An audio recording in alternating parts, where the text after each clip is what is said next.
Good day, Facebook Live. Welcome, welcome, welcome. As you're tuning in, love to know, number one, where you're tuning in from. Number two, love to know three things you're grateful for. Today's going to be short and sweet, but let me get Instagram Live going real quick. Oh, that is not the right button. There we go. Hey, Instagram Live, Facebook Live. Hopefully you're having an amazing morning, evening, afternoon, midday, late night. Not sure when you're tuning in. But as you are tuning in, I'd love to know, number one, where you're tuning in from. Number two, love to know three things you're grateful for in the comments section.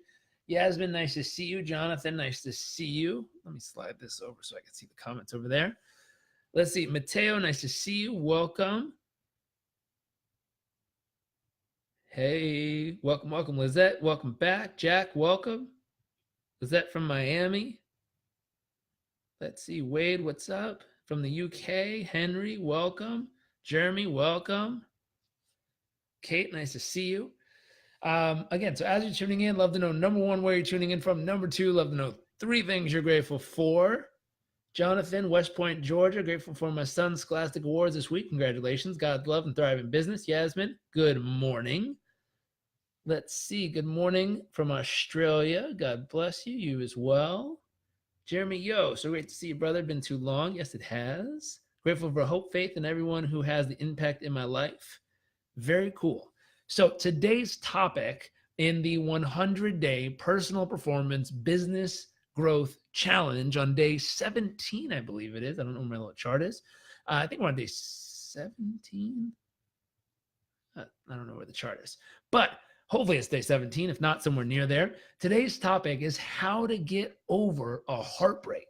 Now, the reason I'm talking about this one is it doesn't have to be an intimate relationship. This could be a heartbreak in business, a heartbreak financially, a heartbreak in your intimate relationship, a heartbreak in a friendship. It's just something, a heartbreak more or less, when things are teed up. Your expectations are growing. You're really excited. You're anticipating. It's getting there. It's getting there. It's getting there. And then, oh, it doesn't work out as planned. Oh, that kind of feeling, that kind of experience. Because inevitably on your journey, there's going to be moments that just don't work out in your favor. Now, hey, Jim, nice to see you.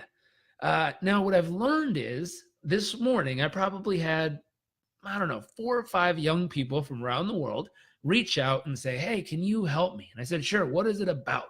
And they said, well, I was dating this person and everything was going good. And then all of a sudden, something happened and it fell apart. And now I'm crushed. I'm heartbroken. I'm destroyed, they would say. And all these things are valid. And what's interesting about this, though, is the very first thing, and I don't know, have any of you ever experienced this? So if you have, raise your hand, let people know they're not alone in the comments section. So have any of you ever experienced this? Have you ever experienced a heartbreak? Have you ever experienced something not working out like planned or like you wanted or imagined or hoped? I'm seeing little hands pop up here. So yes, you have. Most of us have. Now, in that moment, here's what I want to know. If it didn't work out, what are you focused on? Are you focused on what you are no longer receiving, or are you focused on what you stopped giving? This is our first question. If you're upset about it, are you focused on what you're no longer receiving, or are you focused on what you stopped giving? Will, hey buddy, welcome back. What I've noticed is most people, when they're really upset, when they're hurt, when they're distraught, when they're frustrated, when they're heartbroken, oftentimes what they're focusing on is what they're no longer getting from the other person, from the business they were a part of, from the situation, from the relationship. And it's like, oh, interesting. Now, what's interesting is that's when it's the worst, is when they're focused on what they're no longer getting. The next piece is, are you also paying attention to what you're no longer giving? because this also causes pain.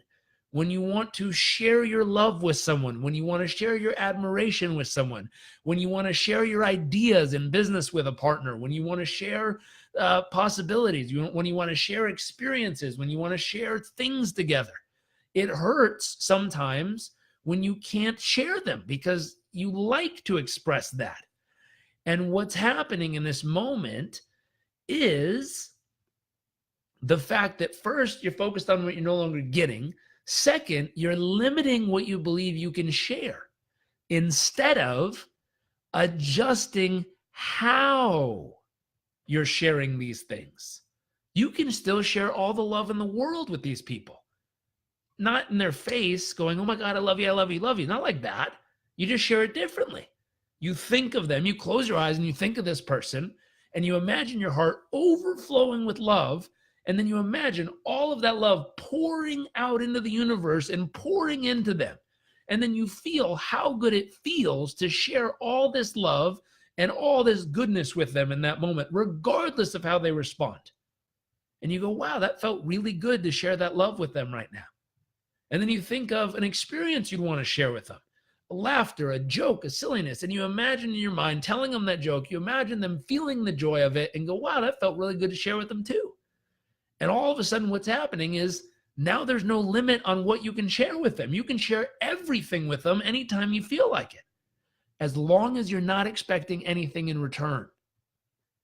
That's how you know you're giving and not trading. What most people do in relationships is they're trading. They're giving someone a joke in return for their laughter. They're giving someone kindness in return for their kindness. They're giving someone something in return for getting something. That's only trading. It'll only take you so far. The key with this is when you can adjust it and give just to give, even if it didn't work out in the moment, you can still give to this person beautifully and imagine, experience all the goodness going out to them, not needing anything in return. And it still feels phenomenal because you have the privilege to share with them, to love them, to give to them, if this makes sense. So number one, stop focusing on what you're no longer getting. Number two, don't limit yourself in your ability to give to them. Number three, go take a 3-minute ice cold shower, clear your mind, clear your nervous system, and write down a vision of what you want to experience in whatever relationship you're focused on, business, intimate, personal, relationships, friendships, family, whatever it is. Focus on what you want. Come up with a vision for the next 20 years, 10 years, 15 years, and describe everything in detail of what you most want to share with this human being in the future. And describe how they would receive it and how much they would appreciate and understand and acknowledge and see and experience and love experiencing all the things you most want to share with them for the next 10, 15, 20 years, and focus on that. I don't like cold showers. Though there's a reason I'm asking you to take a cold shower. It's to reset your entire nervous system by a minor 30-second shock and then 2.5 minutes of resetting your whole nervous system for yourself to get back to your best self. So hopefully this is useful. Follow these 3 little steps. If you know someone who needs this, tag them in it, share it with them. Hopefully enjoy this, have some fun. I need to go for one more coaching session of the day, and I will see you all later. Let's see.